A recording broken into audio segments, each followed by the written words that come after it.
మీరు potato chips, banana chips ఇంకా చాలా టైప్ ఆఫ్ చిప్స్ తిని ఉంటారు. కానీ ఈ టాపియోకా చిప్స్ ఒక్కసారి ట్రై చేయండి. మీరు నిజంగా ఈ టేస్ట్‌ని మర్చిపోలేరు. దీనికి బాయిల్ చేయాల్సిన పనే లేదు. జస్ట్ పీల్ తీసి బాగా వాష్ చేసుకొని, మనం చిప్స్‌లా స్లైస్ చేసుకొని ఫ్రై చేసుకుంటే సరిపోతుంది. అంతే టేస్టీగా ఉంటుంది ఈ చిప్స్.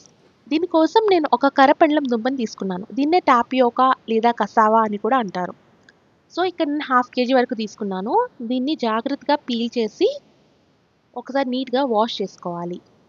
పొటాటో చిప్స్ కూడా సేమ్ ప్రొసీజర్, కానీ ఒక్కొక్కసారి పొటాటో చిప్స్ అనేవి మెత్తగా అయిపోతూ ఉంటాయి లేదా నూనె ఎక్కువ పీలుస్తూ ఉంటాయి. కానీ దీనికి అంత శ్రమే పడాల్సిన అవసరం లేదు. జస్ట్ ఈ విధంగా ఇలా పీల్ చేసుకున్న తర్వాత సో, మనం నార్మల్ ఫ్రెష్ వాటర్‌లో ఒకసారి వాష్ చేసుకోవాలి. సో, బాయిల్ చేయాల్సిన పనే లేదు. ఈ విధంగా వాష్ చేసుకొని ఒక 2-3 టైమ్స్ సో, దాని మీద స్టార్చ్ మొత్తం వచ్చేస్తుంది. ఈ విధంగా వాష్ చేసుకున్న తర్వాత ఇలాంటి ఒక స్లైసర్ తీసుకోండి. సో, ఎక్కువ మందంగా కాకుండా ఈ విధంగా చాలా సన్నగా ఉండే స్లైసర్‌ని తీసుకొని ఇలా చిప్స్‌లా తీసుకోండి. తీసుకున్న తర్వాత ఆయిల్ అనేది హై ఫ్లేమ్‌లో పెట్టి, లో ఫ్లేమ్ కానీ మీడియం ఫ్లేమ్ పెట్టొద్దు. సో, ఇక్కడ నేను కొంచెం సాల్ట్ వేసుకుంటున్నాను. ఇలా సాల్ట్ వేయడం వల్ల ఏమవుతుందంటే ఎక్స్‌ట్రా వాటర్ ఉన్నా అది అబ్సార్బ్ చేసుకుంటుంది అండ్ మనకి చిటపటలాడదు.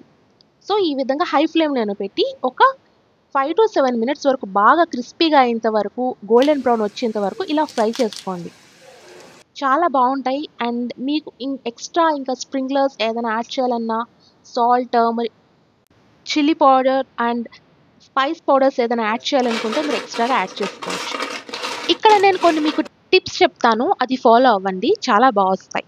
సో, సాల్ట్ యాడ్ చేయడం మర్చిపోవద్దు. తర్వాత కరపెండలం దుంప అనేది కొంచెం ముదురుది అయితే బావుంటుంది. లేతవైతే ఎక్కువ వాటర్ వస్తాయి కాబట్టి కొంచెం పాతది లేదా తెచ్చిన తర్వాత ఒక 2-3 డేస్ తర్వాత మీరు దీన్ని చిప్స్‌గా చేయండి. చాలా అంటే చాలా వస్తాయి. మళ్ళీ ఇంకా ఈ విధంగా ఫ్రై చేసినప్పుడు పాన్ మొత్తం లేదా ఫ్రైయింగ్ పాన్ మొత్తం ఇలా నింపేయకుండా లైట్‌గా ఒక 10-12 చిప్స్ వేసి ఇలా ఫ్రై చేయండి. సో, ఎక్కువ వేసేసినా కూడా మనకి వాటర్ అనేది ఎక్కువ రిలీజ్ అయిపోయి చిప్స్ అనేవి మెత్తగా వస్తాయి. సో, తక్కువ ఇలా వేసుకొని చిప్స్‌ని ఫ్రై చేసుకోండి. చాలా వస్తాయి. ఈ చిప్స్‌ని మనం స్టోర్ కూడా చేసుకోవచ్చు. ఎయిర్ టైట్ కంటైనర్‌లో పెట్టుకొని ఒక 5-7 డేస్ వరకు బాగా ఫ్రెష్‌గా ఉంటాయి. తర్వాత ఆయిల్ రిలీజ్ అయిపోతుంది. చిప్స్ ఈ విధంగా వేడిగా ఉన్నప్పుడే మనం salt and chilli powder add చేసుకొని ఈ విధంగా మనం కలుపుకోవాలి. చల్లారిపోయిన తర్వాత ఇవి బాగా కలవదు. మీకు కూడా నచ్చితే ఈ రెసిపీని ట్రై చేయడం అస్సలు మర్చిపోవద్దు. సో, మనం కర్రీస్‌లో అయినా, రైస్‌లో అన్నం తినేటప్పుడు కూడా ఇది మంచింగి చాలా యూజ్ అవుతుంది. మీ ఫ్రెండ్స్ అండ్ ఫ్యామిలీకి షేర్ చేయడం మర్చిపోవద్దు. నా ఛానల్‌ని ఫస్ట్ టైమ్ చూస్తున్న వాళ్ళైతే లైక్ చేసి, షేర్ చేసి, సబ్స్క్రైబ్ చేసుకోవడం మర్చిపోవద్దు. Thanks for watching. Like, share and subscribe.